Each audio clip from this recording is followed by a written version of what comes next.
नमस्कार साथियों। आज आरपीएस अध्यक्ष उत्कलनंदिनी साहू साहब ने बहुत बड़ा पेपर पैटर्न को लेकर के बहुत बड़ा जो एक बयान दिया है। आरपीएससी के अध्यक्ष जो हैं उन्होंने क्या कहा, देखो मैं आपको बता दिया जा रहा हूँ कि भर्ती परीक्षाओं में क्वालिफाई होने के लिए मूल किताबों को पढ़ना होगा। साहू आरपीएससी चेयरमैन बोले, जो अभ्यर्थी 36 या 40% अंक नहीं ला पा रहा है वह स्कूल कॉलेज में कैसे सही शिक्षा देगा, और बात भी उनकी जायज़ बनती है। तो आप देख रहे हैं आरपीएससी की स्कूल लेक्चरर सहित विभिन्न भर्ती परीक्षाओं में न्यूनतम उत्तीर्ण अंक अर्जित नहीं करने वाले अभ्यर्थियों के कारण सीटें खाली रह रही हैं।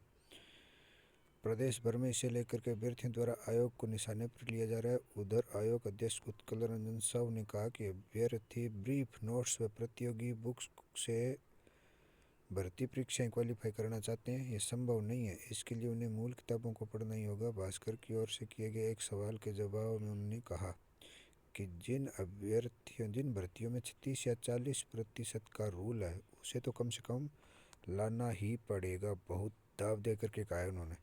जो अभ्यर्थी 36 या 40% नहीं ला पा रहा है उसे कैसे उम्मीद की जा सकती है कि वह स्कूल कॉलेज में सही शिक्षा देगा। तो यहाँ कितनी इम्पोर्टेंट बात बन जाती है साथियों। देख रहे हैं आप कि जो 40 या 36% अंक नहीं ला पा रहे उसे कैसे उम्मीद की जा सकती है। तो आप देख रहे हैं आगे उन्होंने कहा है कि शॉर्टकट पढ़ाई से पेपर हल नहीं कर सकते। शॉर्टकट पढ़ाई से आप पेपर को हल नहीं कर सकते, ऐसा उनका मानना है। साहू ने कहा कि उनके पास स्कूल व्याख्याता राजनीति विज्ञान विषय के अभ्यर्थी मिलने आए थे। 225 पदों की भर्ती में केवल 6 ही अभ्यर्थी विचारी सूची में शामिल हो सके थे। साहू ने अभ्यर्थियों से सवाल किया था, क्या पेपर सिलेबस से बाहर था? अभ्यर्थियों ने जवाब दिया था, नहीं।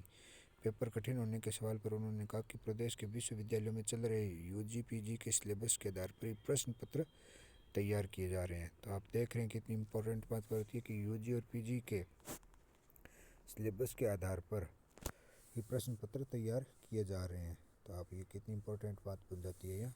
ये प्रश्न पत्र वही अभ्यर्थी हल कर पा रहे हैं जो मूल किताबों को पढ़ रहे हैं। परीक्षा प्रश्न पत्र स्टैंडर्ड हो गया है।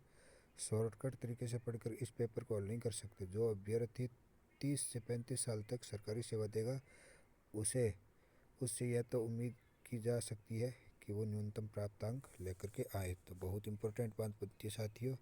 और आप इस प्रकार की ऑथेंटिक न्यूज़ को फिर से मैं आपके सामने लेकर के आऊँगा। अगर आप इस पर नए हो तो चैनल को सब्सक्राइब कर ले। धन्यवाद साथियों।